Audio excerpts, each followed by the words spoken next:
All right, it's your brother Asare back with another one, man.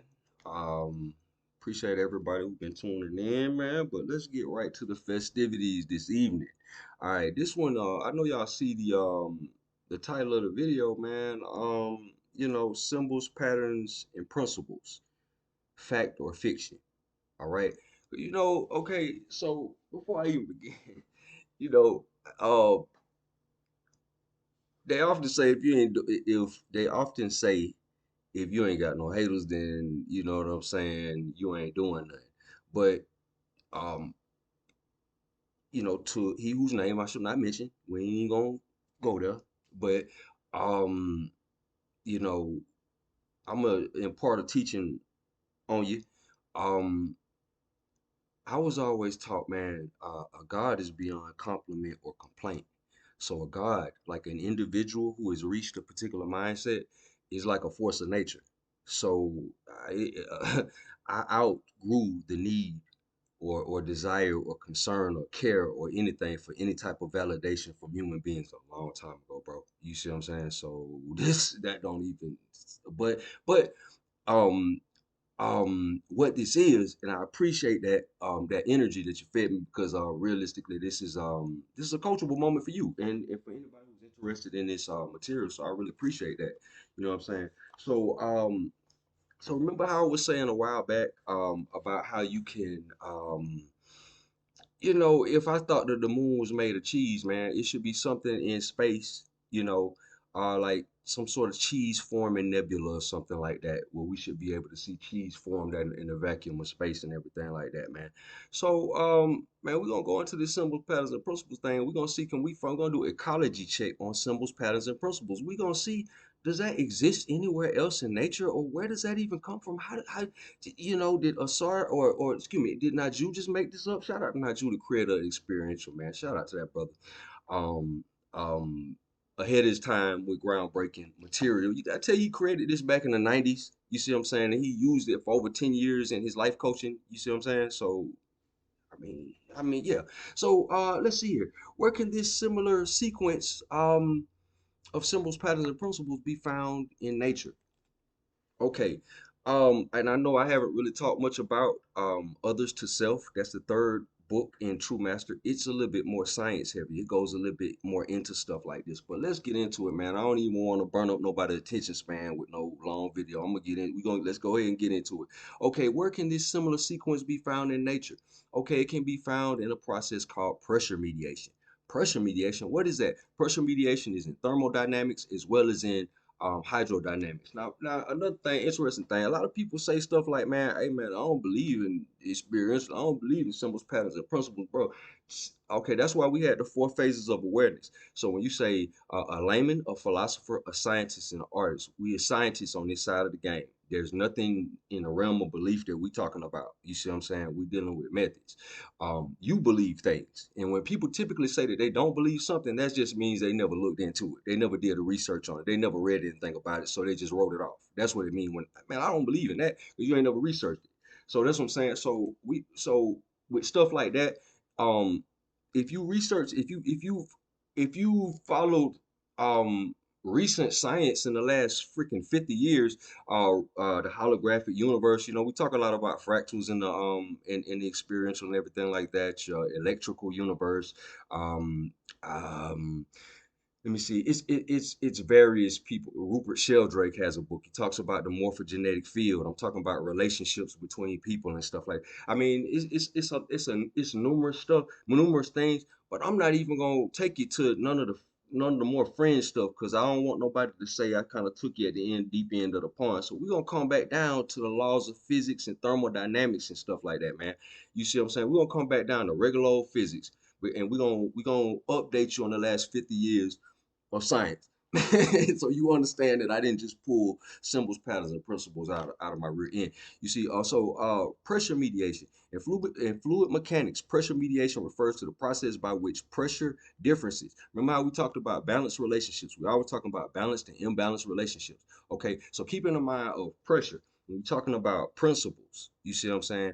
Principles are intangible things that are represented through patterns and symbolic representations. Okay, now that sounds a kind of way or whatever case may be, but when we go back down to systems of pressurized fluid or whatever case may be, you're gonna have the pressure, which is similar to the function of the principle itself, and it determines the equilibrium, or it affects the equilibrium in the system itself, and it affects the interactions between the individual constituents in the fluid, the interactions, you see what I'm saying, the patterns between the individual constituents within the fluid, relationships between things in the fluid. You see what I'm saying? So, okay, so let's keep going or whatever case may be. So anytime you have a pressurized system, water, your cells, your body, you get pressure mediation. So the same thing I'm talking about in the experiential. This is one example of this in nature at large. So let's keep going.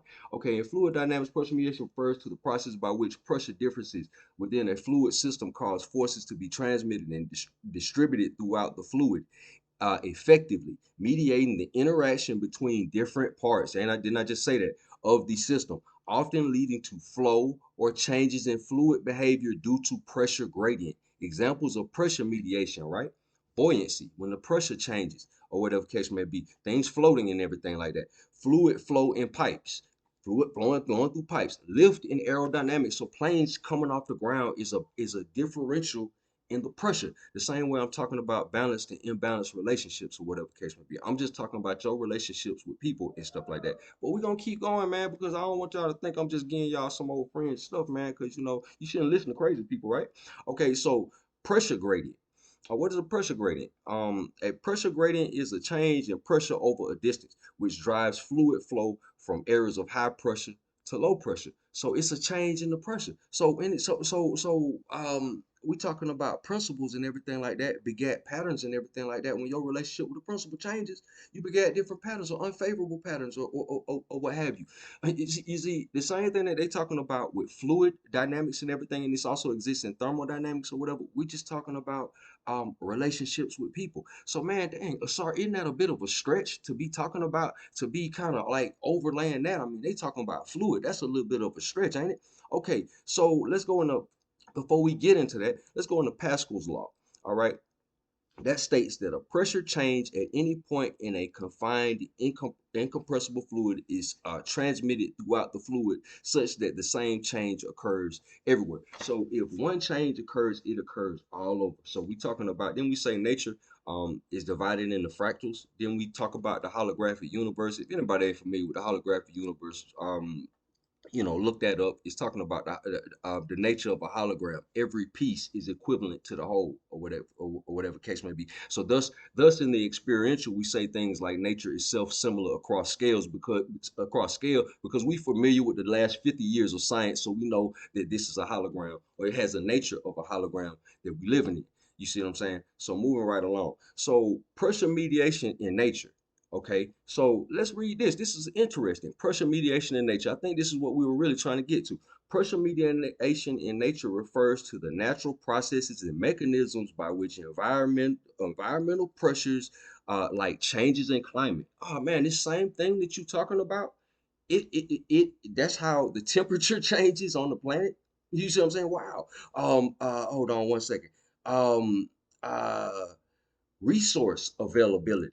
Wow. So it doesn't just apply to pressure systems as far as like liquids and fluids and stuff like that. They use it to measure other things like resource availability or predation, as far as predators and prey and stuff like that in nature. Wow. And we're not talking about, on the last video, we're not talking about two different dating types. I was talking about that of a hunter type, and I was talking about a reciprocity type. You see what I'm saying? That's actually measured with pressure mediation. You see what I'm saying? The practices of the hunter, the behavioral patterns of the hunter. Imagine that. So okay, so let's keep going. Um and balanced, and okay, so resource availability or predation. Re- Resource availability. That man worth six figures. You did what I'm saying? This is the same stuff. You see what I'm saying? Okay.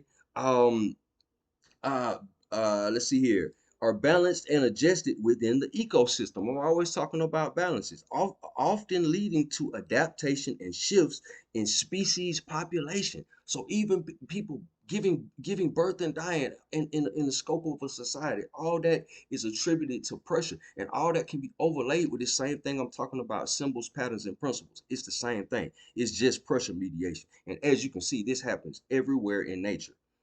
Everything can be measured by the metric of pressure in a system. Can you dig it? And if you can't dig it, you need to rewind this again and don't go no further till you can dig it. You feel me? Okay, let's move. Let's keep going. Okay, so to maintain stability and equilibrium, it's essentially how nature mediates or regulates pressure to maintain a dynamic balance. So this is just something in general that happens in nature. So wow, when Asar was telling you that you can look at anything you give your attention to that's a part of a system or something like that, your car or anything else like that or whatever, and you can discern the theme or something like that from that. Yeah, because everything operates off of this same thing. Pressure mediation is the same. It's the same thing. We're just calling it symbols, patterns, and principles. We're framing it in a certain kind of way so we can kind of get more out of it.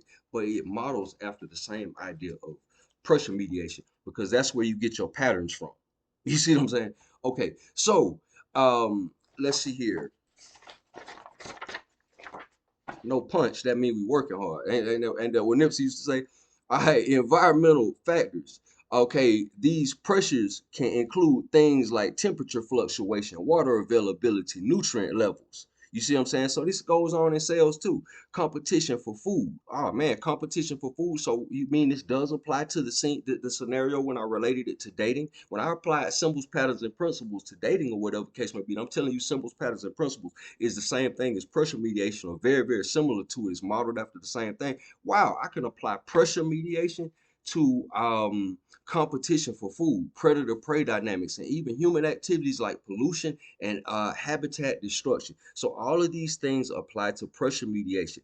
So that's why I can easily apply them to symbols, patterns, and principles. I know that was a crash course in the last 50 years of science and everything.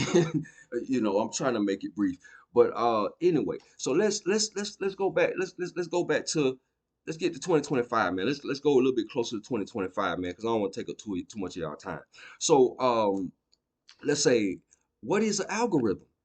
What's the algorithm, man? We talking about all this stuff, okay? Because we always talk throwing that around. Some the four conditions um that make the experiential work. You live inside of your mind. Everything you give your attention to is a symbol. Everything that repeats is a pattern, and they're produced by intangible principles. Okay, damn. Why does he keep saying that? Why does he keep saying that? Or what is that? What is an algorithm?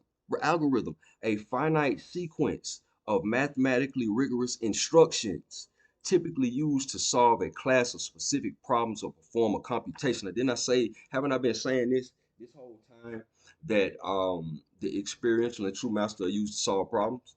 I kind of been saying that this whole time. Why I'm keep going back to some of these videos, I kind of been saying that a lot. So and this ain't directed at all my people who've been kind of listening to these videos. I mean, this we all know how I started off the video, what I said. So this is a coachable moment for an individual, but everybody else can benefit from that as well. So the experiential is an algorithm by definition. What we're calling the criteria for the experiential, what makes it work, it's an algorithm. So it's not a religion. It's nothing I believe or I'm asking anybody else to believe. What I say on most of my videos, man, I ain't trying to convert you to or away from nothing. Then I say this is a hat that you put on to solve problems. Then I say this is just a helmet that you put on to solve problems. That's a cool way of saying this is an algorithm that you use. Okay, man? That's all you just talking, man. This ain't no algorithm, man. Okay, experiential is an algorithm by definition. The key characteristics of an algorithm include a finite, defined number of steps. Ain't it 4 steps? Didn't I say it's four? The things you gotta do? Okay, definiteness, clear and unambiguous instructions. All right. Input accepts data of processes. Didn't I say that we use the circle? Didn't I list several exercises that you can do using the experiential or whatever case may be? And you get output, produces a result. Effectiveness, solvable within a reasonable amount of time. Don't it take a few minutes for you to think of a couple of events that you've been in or whatever case may be, come up with the theme or whatever case may be, and tell whether it's balanced or not or whatever case may be. Then we come up with that. Generality, applicable to a range of problems. Then we say that symbols, patterns, and principles, then we say that that's applicable to many different things, damn near everything. You see what I'm saying? All right. Symbols, anything you give your attention to, right? So then we do that. Okay, so let's keep going, man, because I saw you blowing smoke, man. You don't know what you're talking about, man. Let's keep going. Okay, so we've already established the experiential functions like an algorithm. Okay, um so AI, what is AI pattern recognition? How did you just damn son, where'd you get that? Where'd you find this? Southern Smoke. Remember the mixtape? Damn son, where'd you find this? AI pattern recognition. um Method that uses machine learning to find patterns. Wow, imagine that. Okay, in data, text, images, sound, or other types of information. Wow, imagine that. Imagine that. So AI functions off of pattern recognition. Don't Google got a algorithm? Don't YouTube got an algorithm? Don't all these different things got algorithms? So you coming at me when I say something about symbols, patterns, and principles, and it's actually an algorithm, but you using an algorithm, man. You telling me I don't know what's the deal? Like I say, man, we just gotta update you on the last 50 years of information, and you're gonna be all right, pimp. All right, so machine learning, a type of artificial intelligence that allows computers to learn and improve without direct instruction. Then we say in the book True Master, we talk about autocorrect. You know what I'm saying? You learn to recognize patterns. You should learn to see things before they happen and stuff like that. So basically, I'm teaching you if the world is a hologram, in a cool way of saying it, I'm teaching you how to program your own AI, the AI of reality. And I think I got a video from a long time ago talking about reality as using reality as a technology. But that's basically what you're doing with this, or whatever case may be. It's pattern recognition. You doing the same thing the AI does. You can take various different diverse situations or whatever and filter them through this particular algorithm. Since people don't like me just calling it symbols, patterns, and principles, since that's a problem, you can filter it through the algorithm. Maybe that sound more new age and cool. Okay, you can filter it through that particular algorithm and you can find, what does it say, generality, diverse solutions to problems. You see what I'm saying? And it can be related to pressure mediation in nature. And pressure mediation is in everything that a system exists, pretty much. So, wow, symbols, patterns, and principles, fact or fiction, man. I wasn't trying to be all animated and all that, man, but it's just annoying, man, because this is this. I may be talking about this for some. This may be new to some people, but this has been out since the 90s. This has been tested like over 10 years. A brother been using this. If I'm This brother probably bought a house and a car using this, using this as you know what I'm saying, to as life coaching. So that's what I'm trying to let people know. Just because you wasn't informed about it or different things like that, it's a lot of things that exist that you not informed about. They didn't get your approval and do it, man. That's why I say, if you go back to the video that I got, the four phases of awareness, man. Scientist, layman, philosopher, scientist, and the artist. The scientists, some methods that the scientists use are not available to the public at large all the time. You see what I'm saying? There are lineages of information and methods and stuff like that. Matter of fact, some of the things that I know are attached to lineages that I can't share publicly. You see what I'm saying? So there are methods and stuff like that. The layman and the philosopher, you just got an opinion. You see what I'm saying? But just ask the question, man. We can keep it, we can you know what I'm saying? It's all peace and love, man. Okay. Hey, sorry about that, you all, but I hope everybody got something out of that. That was a little breakdown or whatever. But yeah, symbols, patterns, and principles, fact or fiction, man. I hope y'all got a lot out of that, man. Appreciate all the love, appreciate all the hate too, man, because that really that kind of pushed this one out, man. So some good people benefit from your player hate nature. So I appreciate that. Um, I appreciate everybody for tuning in. Peace and blessings, man. Peace and love, man.